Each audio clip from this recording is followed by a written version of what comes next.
In the last episode, we learned that treatment is a journey that is unique to every individual. It's a path filled with pitfalls, and not everyone in active addiction is ready. For those who are ready, medication-assisted treatment, otherwise known as MAT, offers a pathway through a structured program with the goal of improving both physical and mental health of the person in active addiction. Their best chance, and our community's best chance for recovery, is to treat the whole person. Remember, recovery has a ripple effect. A person's recovery touches their family, their relatives, their neighbors, and the entire community. MAT is often misunderstood due to a lack of knowledge. Next, we'll talk to experts who understand the value of MAT and how it can be used to support long-term recovery.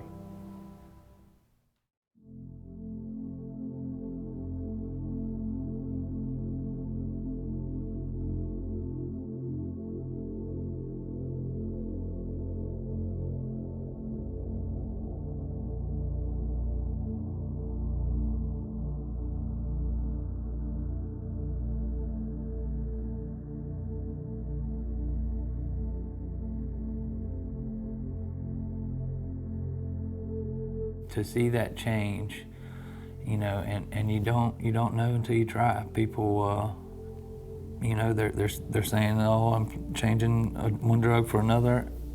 You may feel that way, but until you see the effects of it and how that person changes, you know, from not eating and spending all your time looking for it and stealing and robbing to paying bills and having nice things and a family and taking care of it and being involved, and you know, until you see those effects, you're not gonna know. You know, it's just something you gotta try it.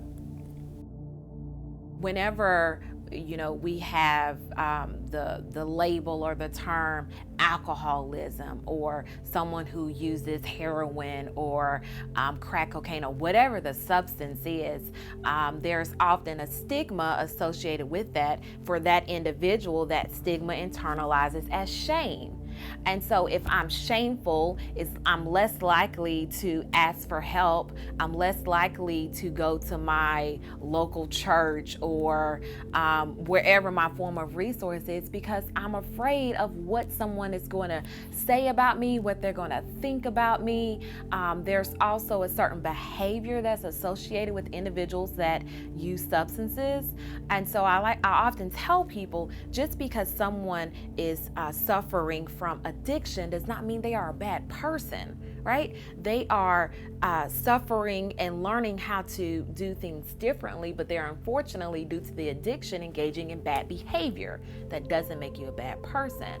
And so I think it is really important, in order for us to combat our substance use crisis, is to normalize what someone is going through, right? And so that when you normalize, that means you treat someone with compassion and care. You do everything within your means to help someone get into treatment. You don't shame them for it. If someone makes a mistake, you know, you support them through, okay, what could we have done different? But again, you don't shame them, because every time you shame me, I then close up in my shell, and I'm less likely the next time and the next time, or however many times after, to ask for help.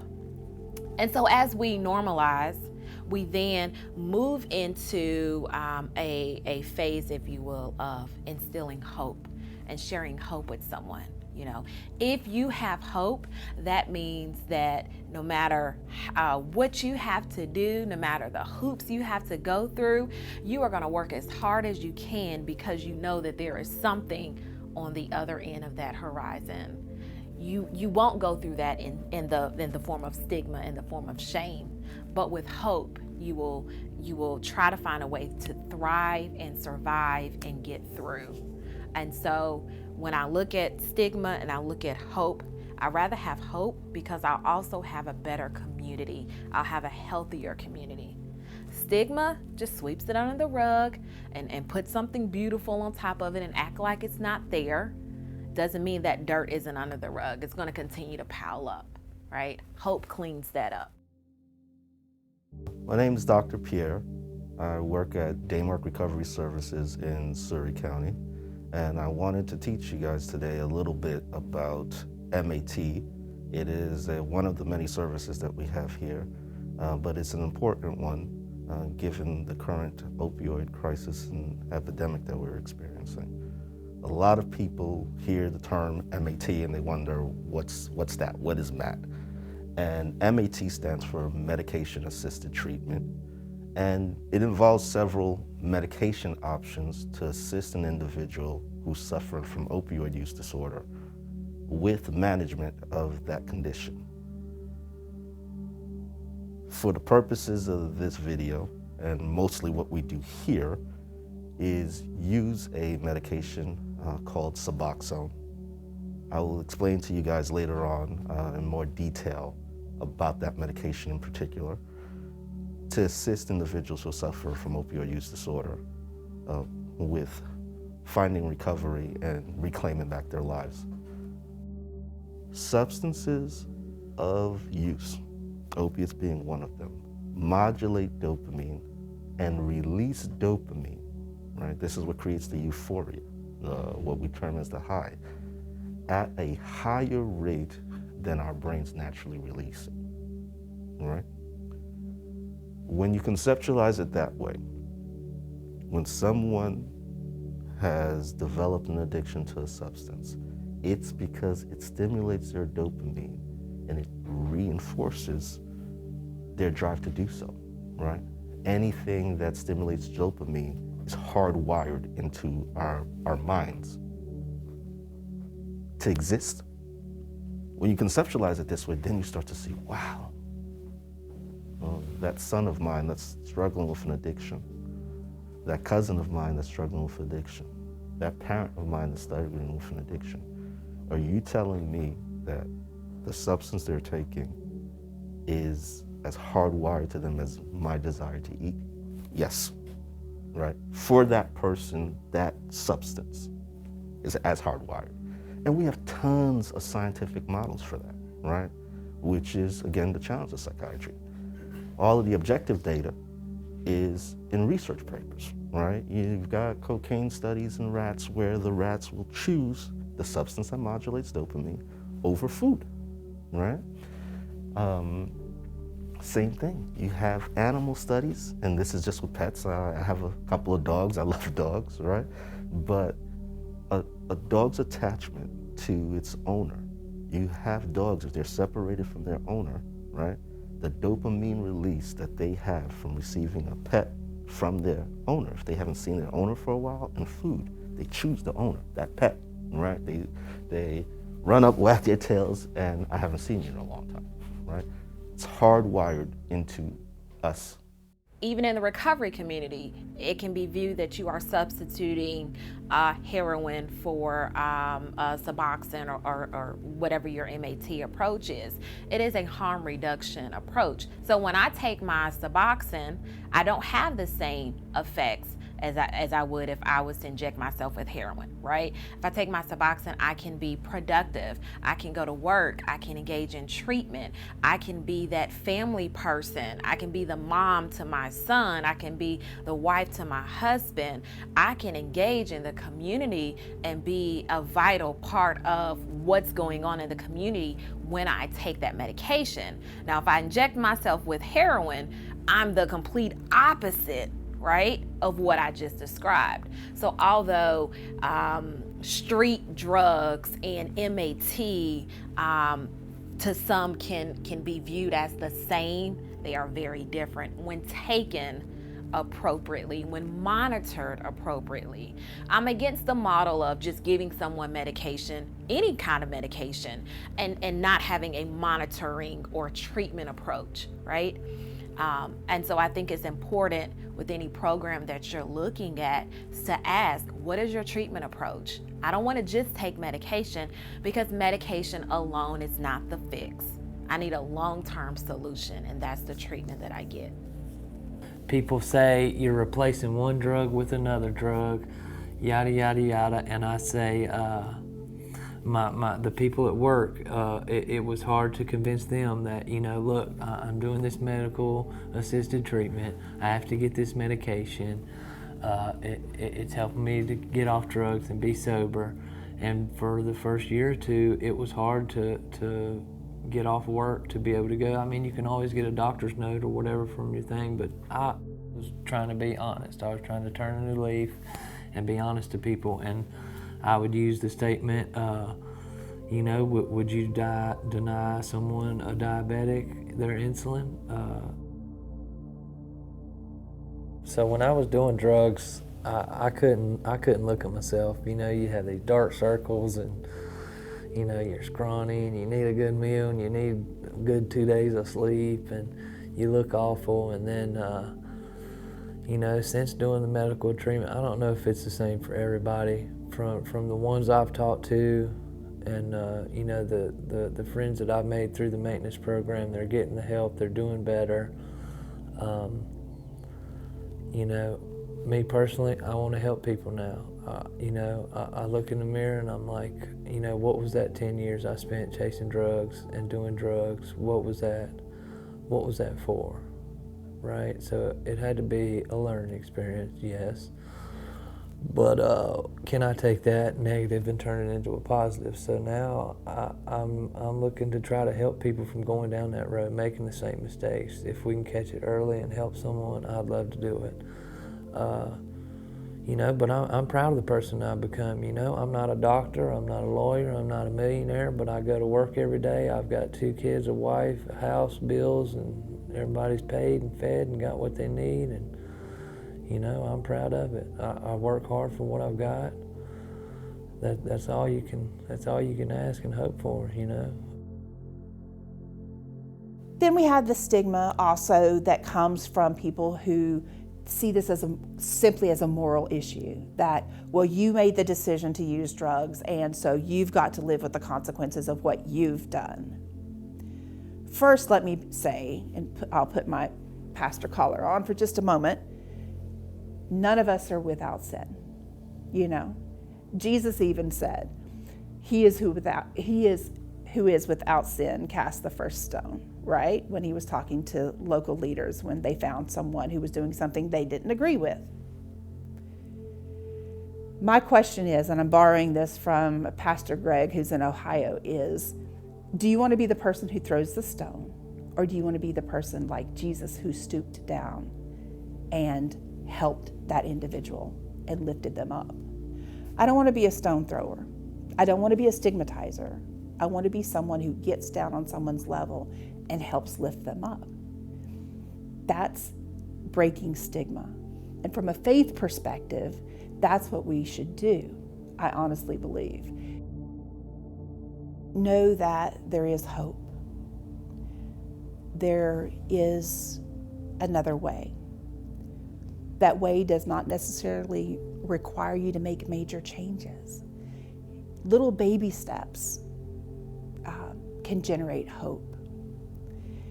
Hope may be that you make it through the next hour, that you make it through the next day, that you encounter someone along your daily journey that's willing to believe in you, that's willing to accept you, that's willing to interact with you and build a relationship that's non-judgmental. That hope exists, and those people exist. There's people like the people that work for my agency. There's people who are in your community that are willing to work with you, to accept you where you are. There are resources available through various community agencies to get you connected with either a harm reductionist like myself, who can do everything from, make sure that you have safe supplies and wound care supplies, and connect you with community resources, to people who are willing to work with you on medication-assisted treatment if that's something that you want to work towards, or somebody maybe who wants to help you get into rehab if that's something you want to do, or simply plug in to a 12-step program, whether it's a faith-based program or a traditional 12-step. There are people in your community who want to be able to help you. MAT is definitely a form of relapse prevention. It can also be referred to as a harm reduction model. There is controversy around MAT because it is a controlled substance. There are some individuals in the recovery community that feel if you're taking MAT, you are not truly in recovery. But I beg to differ that everyone's process to recovery and everyone's process in treatment looks different. There isn't a linear path where everyone that walks through the door has the same treatment model, has the same medication regimen. Everyone looks different. So Tom can walk through the door and his path is an abstinence-based, just treatment path. Whereas Sarah walks through the door and the way Sarah's biochemistry and everything that's made up with her, she may require the therapy along with the medication approach. So MAT is definitely a harm reduction treatment, but it is therapy combined with that treatment. When I was ready for recovery, you know, it had been a long time there. I didn't really know the options. You know, everybody, I'm sure, goes through a point where they're like, this is not the life for me. I don't want to do it. I want to quit. But then you lay there and you're sick, you're throwing up, you feel like crap, you can't get out of bed, and you go and get some drugs because it's easier. It's easier access. You don't have to do all this work, you spend all this money, you know. But then if you look at the facts, I was spending $100, $150 a day on heroin at my worst, you know, because the pills got so expensive to where heroin was cheaper and would last just as long. You know, you spend all that money and then you look at how much it cost for the medicine to treat you, to get all this sickness and everything away from you, and it was $20 a day at the first place I went. So you take $150 a day that you're having to rob, steal, lie, and cheat for, to $20, honest dollar, to put towards medicine to treat you. You know, it's night and day, the effect there. Yeah, so when I originally started with the treatment program, like I said, did the 5-day, 4-night detox, then I went to the New River Treatment Center. From there, you have a doctor that prescribes you the medication. They also, you know, say you're constipated or you got diarrhea or you're nauseous or whatever you tell that. You know, they're a certified doctor. You know, they write you the prescription for the medicine, but anything else going on, you can talk with them as well. Along with that, you have your own counselor on call. You see them every time you go up there. You know, and then while you're there, you guys also are doing group sessions, you know, one-on-ones with your counselor. This is all during this process. When I originally started, it was a daily, had to go up there every day, do your drug screen to make sure you're not relapsing. You talk to your counselor, you know, let them know what's going on. They can help you with anything. You know, I became good friends with my counselor. I really appreciate all that they showed and did for me. Like, again, the doctor's there if you need anything for that. There's nurses. It's a whole team of people that are, you know, trying to help you see the light. And then from there, you know, your family, you tell them what's going on, explain to them. You know, I had to completely change anyone and everyone. You know, I threw my phone away. It was, if you look at it, when you're using drugs, those people only want a ride to get drugs, money to get drugs. Do you have any drugs to share with me? That's all it is. You have to completely change that. Tell your family what's going on. I know that's a scary thought. That was a big thing for me, was to be honest with my family. But that's another part of your team on the road to sobriety. It's not just a one person. It's not just two people, a doctor and a counselor and you. It's everybody's got to be on board, or you never cross that bridge. And then from there, you know, I did the maintenance thing with them. The money, you know, it was, but there's other places that do it for free. You know, there's people that they accept different insurance. I didn't have insurance at the times while I was having to pay out of pocket. So, you know, different places work with different people, do give you different options on ways to do it. Now, I've gotten away from that. I've got better insurance through work, and now I go to see a regular primary care physician. They write me a prescription. I still do the counseling, just because that's part of it. I believe to get the medicine prescribed, you have to do counseling along with it, because again, it's not just a 1 or 2 person thing, you know, it's a team thing. My recovery since, I'll say since I've been stable, as far as, taking the medication, no relapses, no other drug use at all. Me and my wife were happy. We're not fighting and arguing. I know when we first got together and was using drugs, God, we'd fight, punch each other, slap each other, and over drugs, over who's gonna get the next hit. Our relationship has improved tenfold. I'm a great father. I'm there with my kids. I'm doing schoolwork. I'm not putting them off on family members or dropping them off at a babysitter. I'm going to work every day. I'm doing what I'm supposed to. I'm not calling in sick every other day or using excuses. I'm not lying and cheating and stealing. The bills are paid, the kids are fed, everybody's happy. I've got a car, house, TV, everything in it, bought new couches, furniture, I spend my money on stuff that makes us happy. We go on vacations now. We'd never ever do anything like that before. And my family, they're happy with me. They're happy. I've came this far. They're proud, and that's one of the big things for me was to, my grandparents raised me since I was 9 months, and to make them proud instead of ashamed was a big thing that I really appreciated.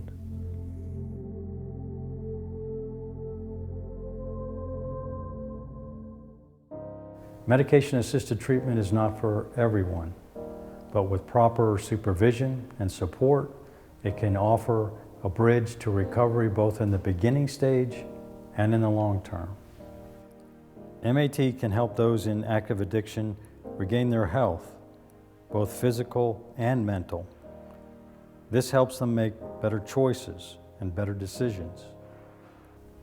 Medication-assisted treatment is a rigorous process that requires dedication and accountability, but medication is only a part of that effort. If we want to be serious about saving lives and rejoining families and filling our workforce with contributors, we need to use every tool at our disposal. Like surgeons, we need a selection of tools to save as many lives as possible. Join us next time on Surry, The Road to Recovery.